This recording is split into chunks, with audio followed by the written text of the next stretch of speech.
welcome back to Car Decorator for Teens. I hope everyone is having a great summer and enjoying what rest we have of summer because it's almost halfway over already, which is crazy. This week I'd like to change it up a bit and try and do something new.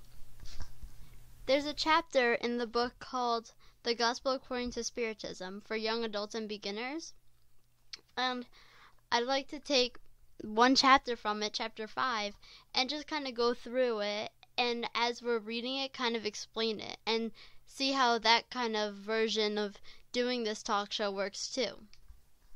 So this chapter, chapter 5, is called Blessed Are the Afflicted.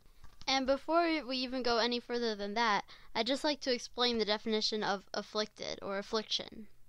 So the definition of affliction is something that causes pain or suffering. So how it starts off is 3 little sections, which are how people who were around in Jesus' time, how they kind of interpreted what Jesus said and they wrote it down. So they're what Jesus said, but not directly the exact quote. But in these 3 little sentences, paragraphs, you can see that they're all similar into what he was saying, so all the little pieces put together what he was truly meaning. And then the chapter goes on to go further in depth with that, and then we'll go with the chapter and kind of sort through what it's saying. So it starts off as, Blessed are those who mourn, for they will be comforted. Blessed are those who hunger and thirst for righteousness, for they will be filled. Blessed are those who are persecuted because of righteousness, for theirs is the kingdom of heaven. And that one was from Matthew. This next one goes, Blessed are you who are poor, for yours is the kingdom of God. Blessed are you who hunger now, for you will be satisfied. Blessed are you who weep now, for you will laugh. Luke. And the last one goes, But woe to you who are rich, for you have already received your comfort.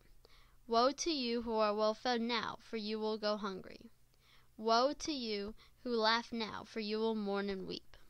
And that one is also from Luke. The last 2 are basically saying the same thing, but in a different way, saying, first, if you are poor, then yours is the kingdom of heaven, and if you're hungry, soon you'll be satisfied. And then it's saying the opposite. Those who are rich now will soon not have any money or not comfort, or those who are well fed now might go hungry. And of course, with these things, they're not always supposed to be taken to a very literal sense. So as we go throughout the chapter, we'll see what they were truly meaning when they went through this, when they were saying this, Jesus. So the next part goes into it's called, the title of it is The Justification of Afflictions. And that's a really important question, and that's a little important topic, because a lot of us think this, like, why is this happening to me? Why me of all people? And I'm sure all of us think that a lot of times, and we think, oh, why does this have to happen to me? Why does this have to happen to the person next to us? And we always think about it. So there is a justification for this, and that's what this chapter is going through.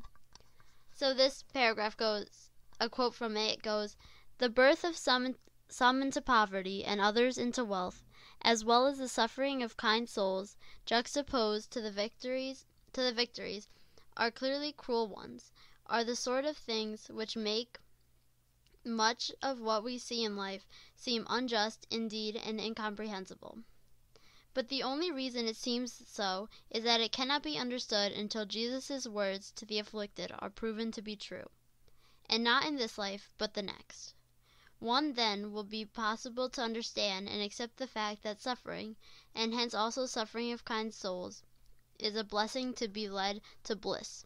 So that can kind of be a lot to take in, so let's get into it a little piece by piece and go through it. So it's saying that the first part that we were already talking about, when it's saying some are born into poverty, some are born into wealth, and we all think that it's cruel or unjust, and we don't understand why it's happening.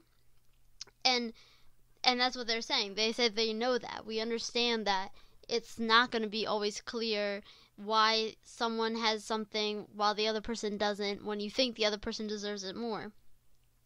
But it's saying that even though it seems that we can't understand it, because we won't truly be able to understand it until beyond just this physical life, and we go into others. And it's showing us at the end how it is a blessing because it leads to bliss. In that last sentence, we're going to elaborate on that, but it's showing that even though you think that what you have right now, you're struggling through it, and you think, why can't I just be over it? In the end, it's going to lead to something good. If you surpass that problem, if you achieve your goal, it's going to lead to something really rewarding and achieving at the end. So the next little section goes, the contrast we observe every day might seem to be an example of God's injustice, but God is never unjust. On contrary, he is infinitely just and perfect. Just as power, kindness, and justice, as well as other qualities, without which he would not be God. If would be possible, therefore, to God to act unjust or even perpetually. And so it follows that the unfortunate events that occur in people's lives have a reason for being, a reason which must itself be just, since God is just. Now, God has revealed these causes to humanity through Spiritism, showing us all where our suffering begins, its reason for being, and the purpose it serves. So now let's go into breaking up this paragraph. So the beginning is really important, saying that some people, they may be quick to judge and say, oh, God's just unfair, he doesn't have justice, he's not doing the right thing, but that's not true because God is infinitely just and perfect. So everything he's doing, it's perfect and it's the best thing possible for us at the moment. And even though it might seem like a terrible thing we're going through, it really is what we have to go to. And like it mentions at the end, that's what we're able to find out why it began, what are the reasons, and what's the purpose that it's going to have in our suffering and our afflictions. So the most important thing to really get out of that is that God isn't ever just being unjust or cruel or being mean, but everything he's doing has a reason, and we're able to learn that reason eventually. So when we're in a problem and we think that it's not going to get any better, if we're struggling too much, we can just remember that God is just and that what we're going through must be to benefit us, to help us to, once we get through it, we're going to feel so much stronger. So it's an obstacle we have to face, and God is looking out for us, but he knows that we have to face that. He doesn't do anything just to be cruel or mean because he is just and perfect. So now that we talked about just the general ideas of the afflictions, we can go into what are the current causes of afflictions. And there's a section in this chapter about that, so I'd like to go through some of those with you. It starts off, current suffering may either have originated in a past life or in the past of a current life. Many of the problems we have today are consequences of our personalities and related to our behavioral patterns. So that can be pretty simple to grasp because, okay, like, if we didn't do our homework and then the next day you go in and the teacher asks for the homework and you don't have it and maybe you get points off, so it's your own problem, it's your own suffering from a problem that you already currently created. It's a consequence of what you did, a behavioral thing you did. So that's pretty straightforward, and we can kind of see that really clearly throughout our lives. And then it continues. We are, therefore, victims only of ourselves, and our pride, our carelessness, our ambition, our disorganization, our lack of foresight, and finally, our current choices and current actions. We are our own victims because we never satisfied with what we have, because vanity and self-interest characterizes our relationships with others, because we fight for little or no reason, because we overindulge in food and drink and other physical pleasures, which eventually lead to physical and mental illnesses if allowed to go on uncontrolled, and because we are careless and overindulgent in the way we bring up our children, who later react by being ungrateful or completely indifferent to us. We cause these and many other types of suffering in our lives simply by making the choices we make and acting the way we do.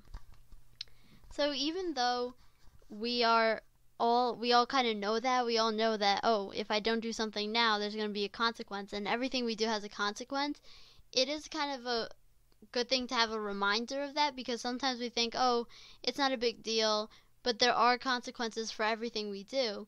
And in the beginning, they were throwing around really strong words like carelessness, our disorganization, our lack of foresight.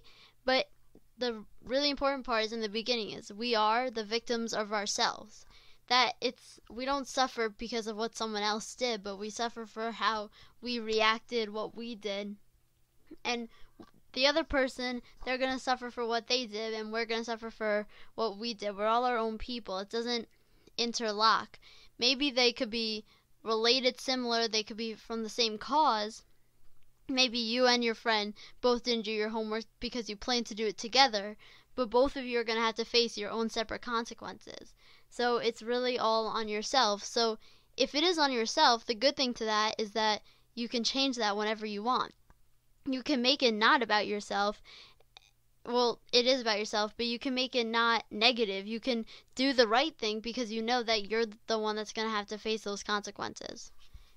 If we were to think honestly about the origins of the problems that torment us, we would realize that, in most cases, they would not have occurred if we had only done or not done one thing or another.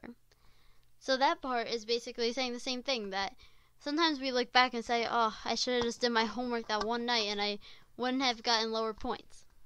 And it continues. In other words, we would conclude that we ourselves are responsible for our problems. In many instances, we also have caused the disharmony we notice in our relationships. But since we are vain, instead of recognizing ourselves as responsible, we prefer to blame bad luck, God, or others for our problems. So we forget that in order to solve these problems and avoid others, the solution is to work on improving ourselves both morally and intellectually. Suffering is a kind of warning to us that we have done something wrong. It gives us experiences, helps us to distinguish the difference between good and evil more effectively, and shows us how much we need to improve in order to avoid future suffering. So the first part of that, it's really important because it's showing us that we do tend to just blame it on bad luck or God or blame it on other people. We always tend to think it's not our fault, but our consequences, they're based on our actions, our thoughts, or what we did. No one else had made us think something, because we all have our own minds, we all think our own things. So our afflictions, what our consequences are because of what we did, and we can't blame other people for that. We can't blame bad luck or God or whatever people blame. It's really, the blame is on you for that. The second really important part of this was that it's showing how suffering is like a warning that something is wrong. And if something is wrong, then you think, oh, what should I not have done so next time I won't have to suffer this? Like, oh, you lost all those points, maybe next time we should do the homework on time so we don't lose even more points and get bad grades. So it's like little stuff like that it just shows us that we need to improve, and it gives us like a little, if you're suffering, it gives you a little, oh, hold up, you need to change something because something didn't go right. And then it continues. Sometimes when we realize this, we think the warning and experiences that suffering has brought us has reached us too late, after all the harm is done, but that is never the case. Just as each night brings a new day, people who have been in the dark always experience light again. There is always new lives to be lived and new opportunities to take advantage of, wisdom and experience gained through the hardships we are going through right now. So that's really a crucial part for us to understand, because it's saying that even though you think, oh, well, I'm suffering now, but I can't go back in time and change what I did, but there's always going to be another chance. You're going to always have another chance to redeem yourself. You might get in the same situation, and then you should remember, oh yeah, remember that time I didn't do that the right way, and I had to suffer the consequences. This time I'll do it the right way. And we really just have to try to redeem ourselves, because there's going to be another chance. It's never worthless. We're not just suffering for no reason. We're going to have another chance to try again and do better this time, because we know what's right and wrong now. And now we get into other situations for why are people born with a defect or something like that, or a disadvantage or a disability. And people don't understand because they're babies. They didn't do anything yet. How come they already have consequences? So this next section is called prior causes of affliction, and that goes more in depth about why people are born with something, or why they go through something that it doesn't seem as if it was really caused by them. So it starts off as this: but there are also problems that do not seem to have been caused by anything we have done or neglected to do in this life. Things that seem to be no one's fault, like the death of those dear to us, or whom our whole family depends for subsistence. Other examples are accidents no one could have predicted, financial problems that come without warning, natural disasters like earthquakes, hurricanes, and epidemics, and certain diseases or birth defects. Some people are born with serious physical and/or mental disabilities. Others, even though the rest of their family enjoy good health, come to suffer from serious illnesses or even become disabled without having done anything in this life to deserve such misfortune. There are also cases of children who die after living in pain since birth. In cases such as these, by believing the soul is created at the same time as the body, we deny the existence of a just and merciful God. As a matter of fact, not a single philosophy or religion has been able to explain such misfortune in this way. After all, what could the children who die so young, so soon after they were born, have done to deserve such suffering? Why are they so harshly punished for mistakes they had no chance to make? So this part was elaborating more on what we were talking about before, about those people that are just born with problems, or someone who dies so suddenly, or earthquakes, or stuff you can't predict, and it doesn't seem like it was caused by you. How come it happens? Like, all these circumstances that we think don't have a reason, that makes God seem unjustful, why do they happen? But they do go on to explain, and it starts off as, since every effect must have a cause, such events must also have a cause. And if we believe God is just, and the cause must also be just. Now, given that every cause precedes its effect, the cause must lie in mistakes these children made in former lives. So that's the big ding ding ding, why does this happen? It's because of stuff that happened previously in other lives that the children will not remember, but it happened and they need to redeem themselves. They need to learn again from their mistakes, and that's one of the ways they learn. Even though they might not remember the problem, it is a problem that they had, and this is their consequence. Since God is just, no one would suffer unless they had done something wrong or neglected to do something they should have done. If someone is suffering, it is because they have injured or persecuted someone somehow at a point in the past. It follows, therefore, that if someone was never cruel in this life, they must have been so in a former existence. Having this in mind, it becomes easy to understand why someone doesn't always make amends for what they do in this life before leaving it. What can we say with absolute certainty that no one who has caused any harm to one or to others can escape from their consequences forever? And this consequence may come to pass in future lives, whether in whole or in part. So really it's showing us how these problems that we think that it's just bad luck, it's just God being unjust, it's other people's fault. Whatever we think it is, it does always come back to ourselves, as we talked about before. So even if it was in a past life, in something that we might not even remember, it is something that we have to suffer through because it's a consequence of our previous actions. And everything, like I was saying, every cause has an effect. So this goes again to show us that it's not always going to be perfect, and we're not always going to understand why, but it's never because bad luck or because God is not being nice, but it's because of something we did and we have to go through it. Whether it was in this life, whether it was a week ago, whether it was in a past life a million years ago, it's something, we have to conquer it, if we have to achieve it, we're going to have to achieve it at some point. We're going to have to redeem ourselves and our mistakes.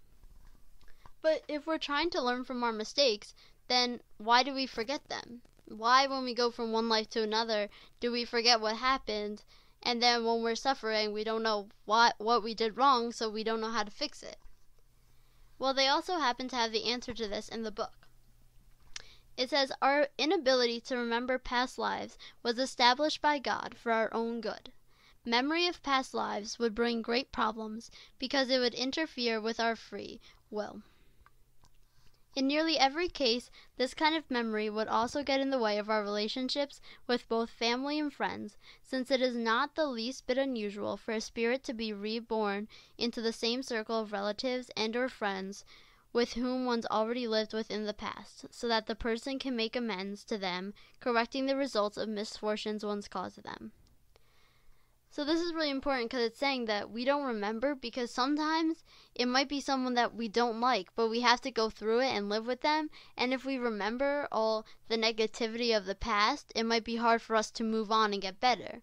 But by forgetting it, it's actually a blessing because we're able to conquest it and to move on and to achieve the goal.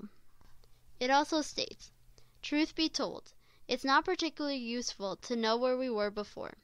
All we need to know is that if we are undergoing any kind of suffering, it is because we have been neglectant or even cruel. What we need to do then is sincerely take stock of our current tendencies and work on whatever needs to be corrected. The voice of consistent speaking from within tells us which path to take and strengthens our abilities to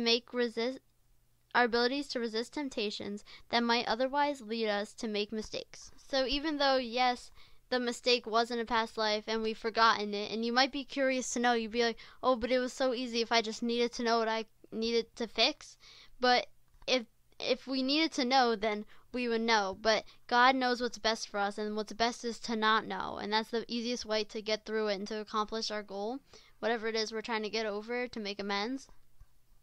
So it's better to not know about the past, but if you are struggling through something that you can't see what the cause was, why it's happening, what was the purpose of this consequence, we don't even know what we did wrong. But if we are thinking like that, then we should just think of making ourselves better in general. Just finding stuff that we do that might be a little bit flawed and making ourselves better. So the book is a little conclusion that I'd like to share with you guys. Jesus' words show us that earthly suffering is always payment for debts incurred by mistakes made in past, and that, borne with patience, this pain can save us centuries of suffering in future. This is how we should understand the words, "Blessed are those who mourn, for they will be comforted." Once the debt, which through God's mercy has been reduced to a fraction of what it originally was, the one who's just paid his debt is free. But should one refuse to bear one's troubles patiently, and eventually even unfairly accuse God of being responsible for them, one's situation will become even worse, because one will have to go through it all over again. A human being can make one's earthly trials easier or harder to bear according to one's responses to them. In spiritual terms, life on earth is short. A firm conviction that a brighter future will come soon helps an incarnated spirit to overcome physical misfortunes, patiently and without complaint. If we face our troubles that way, the problems of our earthly lives come to be less important to us, and we develop a talent for tranquility and resignation, which are always useful to both body and mind. So all in all, to wrap it up, it's showing us that we're not going to always know what the cause was, but we just know that we have to get better. And if we have to get better, we should try our best now, or else we're going to have to keep reliving it until we get it right, because it's not going to go away. It's not like, oh, if I just make those mistakes 100 more times, it'll go away and they'll just give up. They're not going to give up, and we're going to have to keep repeating the same trials to see if we're going to get it right. So we should try and correct ourselves and make ourselves the best we can be now while we can, so we don't have to go through it all over again. I hope you all liked this new kind of version of doing a show every once in a while, reading a book instead, kind of like a book club. And feel free to question me with any comments, concerns, anything, new topics you'd like to hear at kardecradioforteens@gmail.com, and I'll answer to you right away. Thank you all for listening. This has been Kardec Radio for Teens. Thank you all for listening.